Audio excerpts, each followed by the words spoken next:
Hello everyone, welcome to T-SAT. వివిధ పోటీ పరీక్షలకి prepare అవుతున్న అభ్యర్థుల కోసం శిక్షణా తరగతిలో భాగంగా మనం ప్యూర్ మ్యాథ్స్ అనే టాపిక్ నుంచి ఈరోజు మెన్సురేషన్లో వాల్యూమ్స్ అండ్ సర్ఫేస్ ఏరియాస్ అంటే ఘనపరిమాణాలు మరియు ఉపరితల వైశాల్యాలు అనే చాప్టర్ని డిస్కస్ చేయబోతున్నాం. సో ద కాన్సెప్ట్ ఓరియంటెడ్గా ఇది చాలా కొంచెం ఇబ్బందికరమైన చాప్టర్ అయినప్పటికీ ఒకసారి జాగ్రత్తగా పరిశీలించినట్లయితే చాలా ఈజీగా మనము ప్రాబ్లమ్స్ చేయొచ్చు.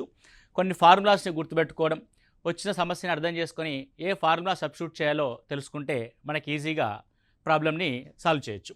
ఇకపోతే మనకు ఆల్రెడీ ముందుగా తెలుసుకున్నట్టుగా మెన్సురేషన్ రెండు భాగాలుగా ఉంటుంది. ఒకటి 2 డైమెన్షనల్ మెన్సురేషన్, రెండవది 3D మెన్సురేషన్. సో 2 డైమెన్షనల్ మెన్సురేషన్లో మనకి ఇలా ఒక పొడవు మరియు వెడల్పు కలిగిన 2 డైమెన్షనల్ అంటే y అక్షము x అక్షము అనే రెండు అంశాలు మాత్రమే ఉంటాయి.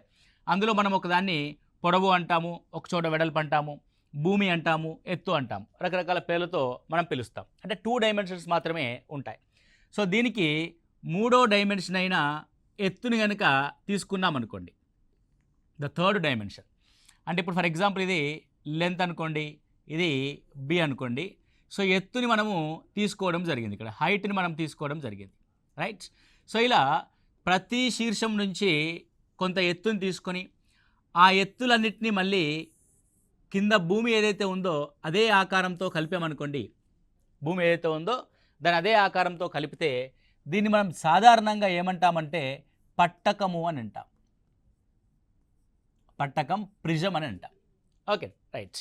నెక్స్ట్ వన్, సేమ్ అలాగే ఏదైనా ఒక 2 డైమెన్షనల్ ఫిగర్ని తీసుకొని మళ్ళీ సేమ్ అంటే ఇందాక చతురస్రం తీసుకున్నాం కదా, మళ్ళీ అదేవిధంగా చతురస్రాన్ని తీసుకుందాం. తీసుకొని ఇంతకు ముందులాగే ప్రతి మూల నుంచి ఎత్తుల్ని తీసుకొని అయితే సో ఇప్పుడు ఏం చేస్తాం మనం ఎత్తుల్ని, ఇక్కడ మామూలుగా ఇది పైకి వస్తుంది, మీకు 2 డైమెన్షనల్ కాబట్టి అలా కనబడుతుంది. సో ఏదైతే మనం ఇందాక పైన ఆ ఎత్తులన్నింటినీ దాని యొక్క అంత్యబిందువుల్ని కింద అయితే బేస్ ఉందో దాంతో కలిపామో, ఇప్పుడు మాత్రం మనం కలపాల్సింది ఒక బిందువు వద్ద కలుపుతాము. దాన్ని ఏమంటారంటే పిరమిడ్గా మనం చూస్తాము. ఫర్ ఎగ్జాంపుల్ మీకు పిరమిడ్ని కనుక చూపించినట్లయితే దీన్ని పిరమిడ్గా మనం చూస్తాం. అంటే బేస్ ఏముంది, బేస్ అనేది ఒక ఈక్వలేటరల్ ట్రయాంగిల్ ఉంది. ప్రతి ట్రయాంగిల్ యొక్క మూల నుంచి పై వైపుకి మనం ఏం చేస్తున్నాము, పై శీర్షం వైపుకి ఆ అన్ని ఎత్తుల్ని ఒక చోటికి తీసుకొచ్చాం, ఒక బిందువు వద్దకు తీసుకొచ్చాం. ఇందాకనేమో ప్రతి ఎత్తుల్ని మనం కింద ఏదైతే జ్యామితీయ నిర్మాణాన్ని ఉపయోగించామో పైన కూడా అదే జ్యామితీయ నిర్మాణాన్ని ఉపయోగించాం. దాన్ని పట్టకం అంటాం, దీన్ని పిరమిడ్గా మనం పేర్కొంటాం. ఇదేమవుతున్నప్పుడు పిరమిడ్ అవుతుంది, దీన్ని పిరమిడ్ అని అంటాం. అంటే రెండు రకాల 3 డైమెన్షనల్ ఫిగర్స్ ఉంటాయి, ఒకటి పట్టకము మరియు పిరమిడ్. ఓకే, ఇది మామూలుగా ఇంట్రడక్షన్. సో ఇక్కడ మనకి పట్టకానికి కానీ పిరమిడ్కి కానీ మనకి ఏ కొలతలు ఉంటాయి అన్న విషయాన్ని ఒకసారి మనం గమనిస్తే, సో ఫస్ట్ థింగ్ ఏముంటుందంటే ఘనపరిమాణం ఉంటుంది. ఘనపరిమాణం అంటాం దీన్ని వి చే సూచిస్తాం. ఏదైనా ఒక ఘనపరిమాణం, త్రిజామితీయ నిర్మాణం యొక్క ఘనపరిమాణం. అదేవిధంగా ఉపరితల వైశాల్యాలు ఉంటాయి, రెండు రకాల ఉపరితల వైశాల్యాలు ఉంటాయి. ఒకటి ప్రక్కతల లేదంటే వక్రతల వైశాల్యం, రెండవది సంపూర్ణతల వైశాల్యం. వైశాల్యాలు రెండు రకాలుగా ఉంటాయి, సంపూర్ణతల వైశాల్యం, రైట్. సో ఇది ప్రక్కతల వైశాల్యము, సంపూర్ణతల వైశాల్యం. మనకి ఏదైనా త్రిజామితీయ నిర్మాణం కనుక అది పట్టక రూపంలో ఉంటే, అంటే ఏదైతే బేస్ ఉందో ఆ బేస్తోనే మనం టాప్ కూడా క్లోజ్ చేయబడింది అనుకోండి. ఫర్ ఎగ్జాంపుల్ మీ చుట్టూ ఉన్న గదిని చూడండి. సో కింద గది దీర్ఘచతురస్రాకారంలో ఉంటే పైన రూఫ్ కూడా దీర్ఘచతురస్రాకారం రూపంలోనే ఉంటుంది. అలాంటి వాటికి పట్టకము అని పేరు. సో దాని యొక్క ఘనపరిమాణం ఏ విధంగా ఉంటుందంటే భూవైశాల్యము ఇంటూ ఎత్తు. అంటే కింద మనము ఏ భూమిని తీసుకున్నాము ఆ భూవైశాల్యము ఇంటూ ఎత్తుగా మనం చూస్తాం. భూవైశాల్యం ఇంటూ ఎత్తు. ఒకవేళ అదే త్రిజామితీయ నిర్మాణానికి ఇప్పుడు మీకు గది ఉంది, మీ గదికి ప్రక్కతలాల వైశాల్యం ఏమవుతుంది, గది మధ్యలో కుర్చీ వేసుకొని చుట్టూ పరిశీలించారనుకోండి 4 గోడలు కనబడతాయి. ఆ 4 గోడల యొక్క వైశాల్యమే ప్రక్కతల వైశాల్యం అవుతుంది. అంటే 4 గోడలు ఎక్కడ నిర్మించబడాయి, ఇది మన యొక్క గది. ఈ గది యొక్క అంచుల వెంబడి గోడలు నిర్మించబడి ఉంటాయి. అంటే అంచుల వెంబడి అని అంటే ఈ అంచుల యొక్క కొలతల మొత్తాన్ని మనం ఏమంటాము? చుట్టుకొలత అని అంటాం. అంటే గది యొక్క గోడలు ఎక్కడ నిర్మించబడి ఉంటాయి? చుట్టుకొలత పైన నిర్మించబడి ఉంటాయి. కాబట్టి ఇది చుట్టుకొలత ఇంటూ ఎత్తు. చుట్టుకొలత ఇంటూ ఎత్తు అంటే ఏదైనా ఒక వక్రతల వైశాల్యం ఏమవుద్ది మనకి? చుట్టుకొలత ఇంటూ ఎత్తుగా మనకి రావడం జరుగుతుంది. అండ్ సంపూర్ణతల వైశాల్యం ఏమవుద్ది? సంపూర్ణతల వైశాల్యం అంటే ఏంటి? ఇప్పుడు మీరు గదిలో కూర్చున్నారు కదా, ఇప్పుడు మీ గదిలో ఆ గదికి ఎన్ని తలాలు ఉన్నాయి? తలాలంటే మనం ముట్టుకుంటే తగిలేవి. ఓకే అండి, రైట్ అండి. సో మనం ఇలా ముట్టుకుంటాను. ఇప్పుడు ఫర్ ఎగ్జాంపుల్ పెన్ ఉందనుకోండి, ఈ పెన్నుకు నేను పైన టచ్ చేస్తున్నాను, కింద టచ్ చేస్తున్నాను, ఫ్రంట్ టచ్ చేస్తున్నాను, బ్యాక్ టచ్ చేస్తున్నాను, లెఫ్ట్ టచ్ చేస్తున్నాను, రైట్ టచ్ చేస్తున్నాను. ఈ విధంగా మొత్తము చుట్టూ 4 తలాలు, పైన రూఫ్ ఒక తలము, కింద బాటం ఒక తలం, అంటే మొత్తము 6 తలాలు ఉంటాయి. అంటే పక్కన ఉన్న వైశాల్యాల యొక్క మొత్తము ప్రక్కతల వైశాల్యము plus roof and bottom same ఉంటుంది. కాబట్టి సో ఏదైతే భూ చుట్టుకొలత ఉందో ఆ రెండు, అంటే ఏదైతే భూ పరిమాణం ఉందో ఆ భూ వైశాల్యము అండ్ రూఫ్ యొక్క వైశాల్యం రెండు సేమ్. కాబట్టి మనం ఇక్కడ ఏం రాయొచ్చు అంటే ప్రక్కతల వైశాల్యము, సంపూర్ణతల వైశాల్యం ఏమొస్తాయి? ప్రక్కతల వైశాల్యము ప్లస్ 2 భూ వైశాల్యాలు వస్తాయి. అంటే ఎందుకు? రూఫ్ కూడా సేమ్ ఉంటుంది కాబట్టి 2 భూ వైశాల్యాలు వస్తాయి. ఇది పట్టకానికి సంబంధించింది. పట్టకానికి ఎగ్జాంపుల్స్ కనుక మనం గమనిస్తే, ఉదాహరణలు కనుక మనం పట్టకానికి తీసుకున్నట్లయితే, ఒకటి ఘనం, ఓకే, రెండవది దీర్ఘఘనం,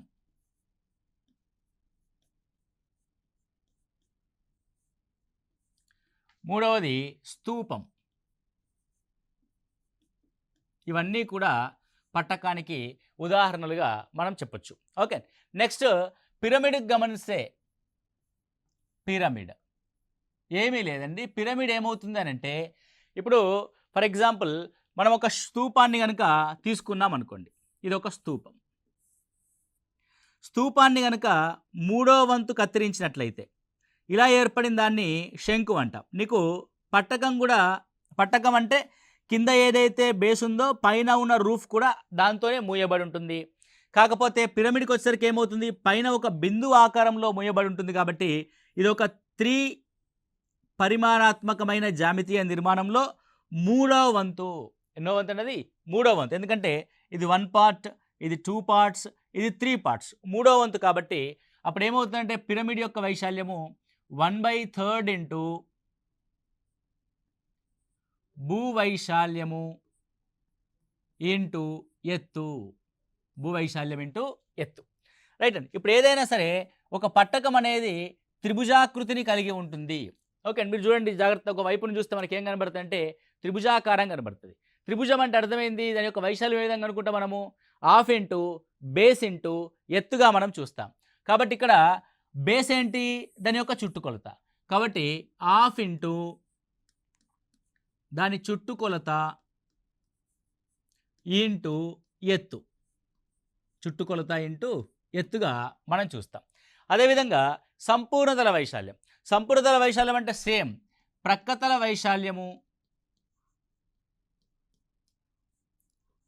ప్లస్ దీనికి బేస్ మాత్రమే ఉంటుంది, పైన రూఫ్కి వైశాల్యం ఉండదు. అవన్నీ కూడా ఒక బిందువు వద్దకి జాయింట్ అయి ఉంటాయి. కాబట్టి ఒకే ఒక భూ వైశాల్యం ఉంటుంది ఇక్కడ. సో భూ వైశాల్యము, భూమి దేనిగా ఉంటే దానికి. మరి సో పిరమిడ్కి ఎగ్జాక్ట్గా ఎగ్జాంపుల్గా మనం దేన్ని తీసుకుంటాము అని అంటే, మన నిత్య జీవితంలో చూసేది శంకువు. దేనిగా చూస్తామంటే దీన్ని శంకువుగా మనం చూడవచ్చు, రైట్. సో ఇది మనం మామూలుగా ప్రతి దాని యొక్క ఫార్ములాని మనం క్రియేట్ చేయడానికి మనకు దాని యొక్క 2 డైమెన్షనల్ ఫిగర్ యొక్క వైశాల్యం తెలియాలి, అదేవిధంగా దాని యొక్క చుట్టుకొలత తెలియాలి, రైట్. ఇప్పుడు ఒక్కొక్క దాని గురించి వివరంగా మనం చూసినట్లయితే, ఒక్కొక్క దాని గురించి మనము వివరంగా చూస్తే ఒకసారి ఇలా చూడండి. సో ఏదైనా ఒక 3 డైమెన్షనల్ ఫిగర్ని మనం తీసుకుందాం.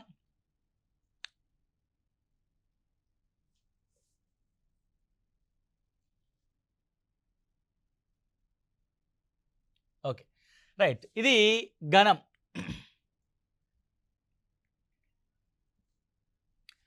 ఇదేంటంటే ఘనం. దీన్ని క్యూబ్ అని అంటాం. దీని పేరు ఏంటంటే క్యూబ్. క్యూబ్ అంటే ఏంటంటే, సో భూమి చతురస్రంగా ఉండి, భూమి ఎలా ఉంటుందండి? చతురస్రంగా ఉంటుంది. చతురస్రం అంటే దీని యొక్క పొడవు కామ వెడల్పులు ఏ కామ ఏ అనే కొలతల్ని కలిగి ఉంటాయి. అదేవిధంగా దీని యొక్క ఎత్తు కూడా సేమ్ త్రిభుజం యొక్క అంటే చతురస్రం యొక్క భుజాల కొలతలు ఏవైతే ఉన్నాయో దాని ఎత్తు కూడా ఏలాగానే ఉంటుంది. అంటే దాని యొక్క పొడవు ఏనే, వెడల్పు ఏనే, దాని యొక్క ఎత్తు కూడా ఏనే. అంటే సమానమైన పొడవు, వెడల్పు మరియు ఎత్తులు కలిగిన దీర్ఘ ఘనాకృతిని ఏమంటారంటే మనము ఘనంగా పేర్కొంటాం. ఇప్పుడు దీని యొక్క వాల్యూమ్ వి రాస్తాను నేను. వి అంటే వాల్యూమ్ అని చెప్పుకున్నాం ఆల్రెడీ.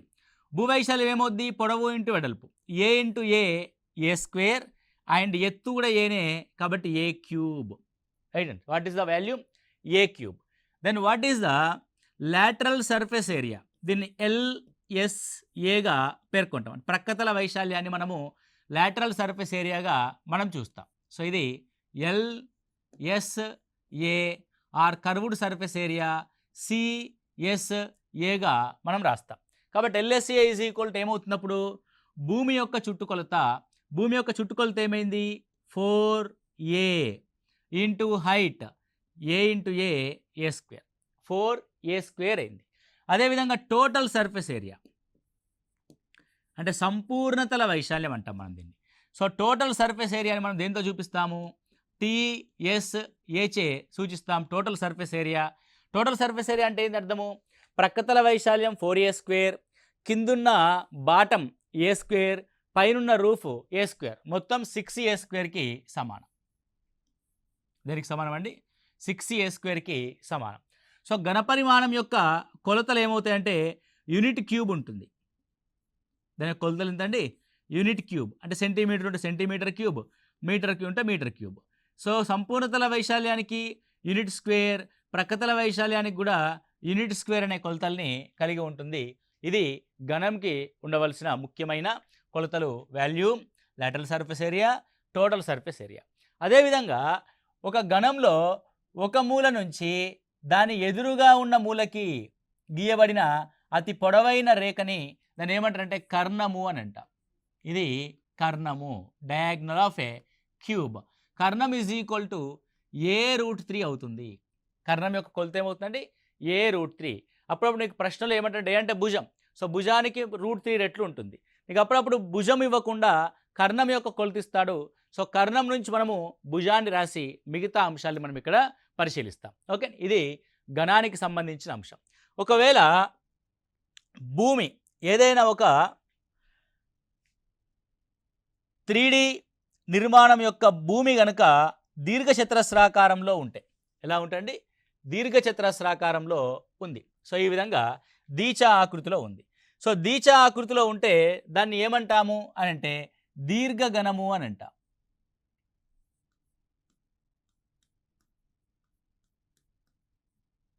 దీర్ఘఘనము క్యూబాయిడ్ అని అంటాం.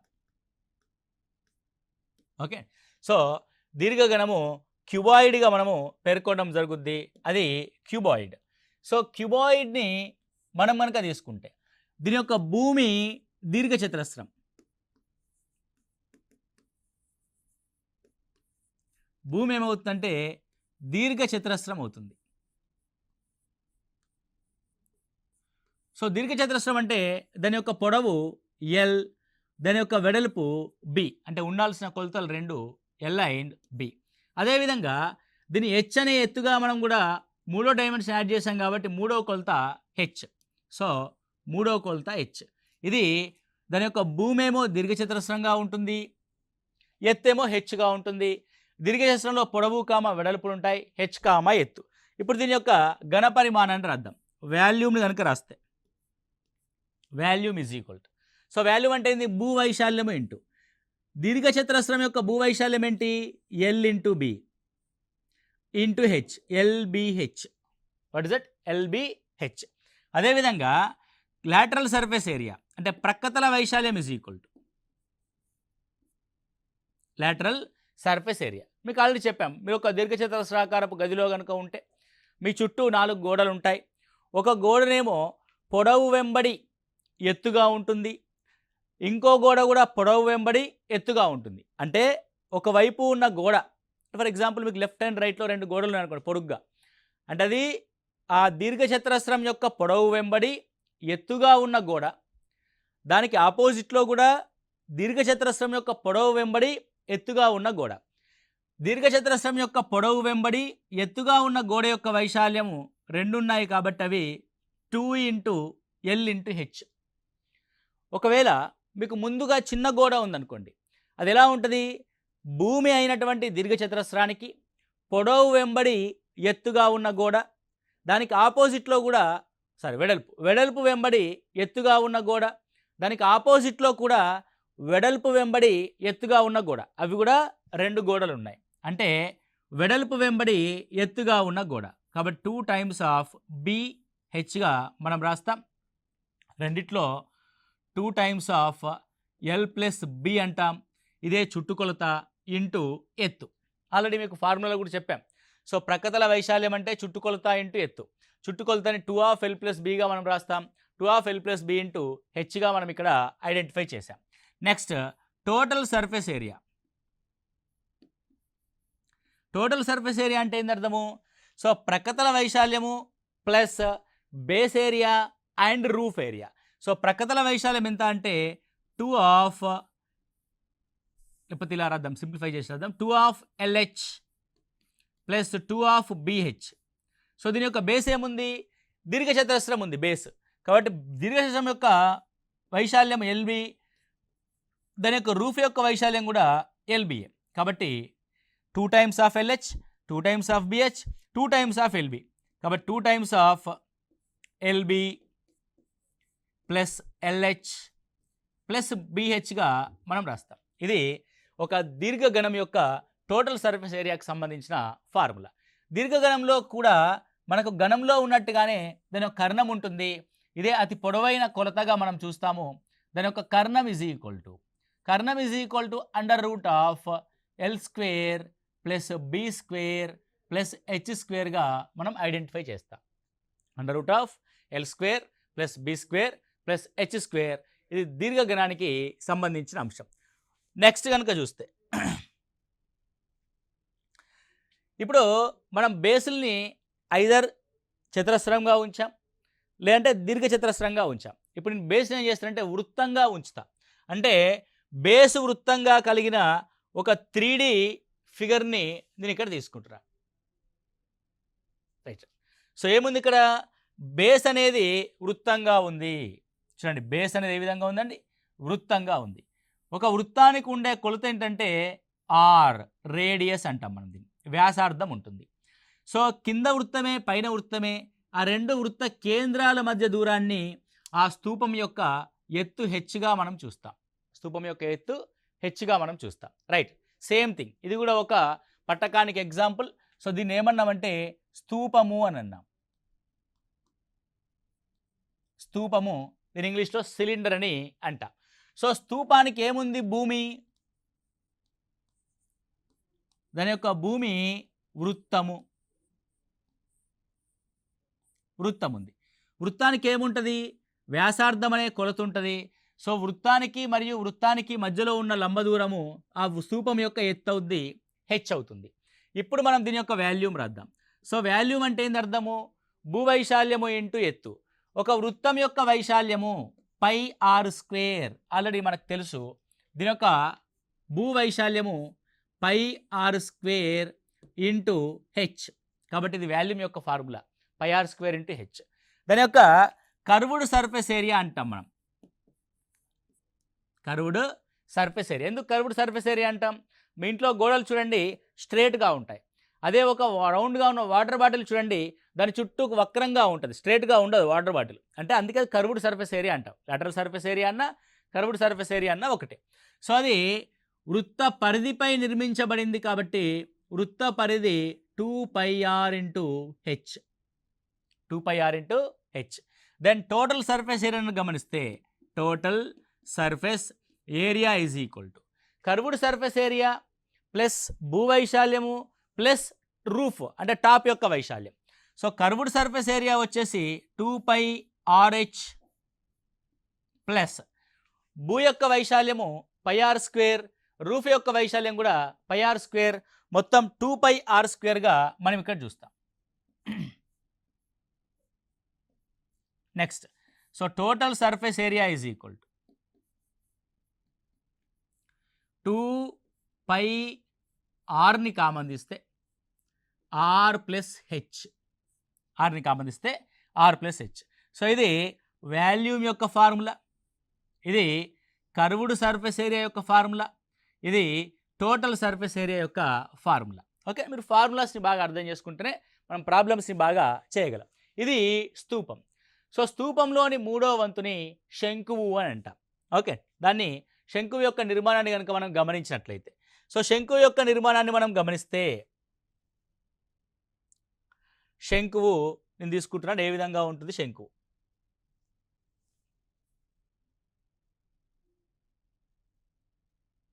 Okay,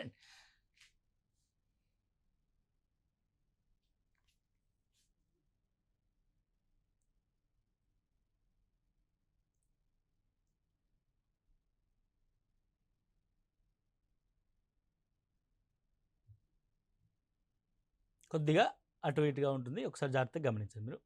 okay, right.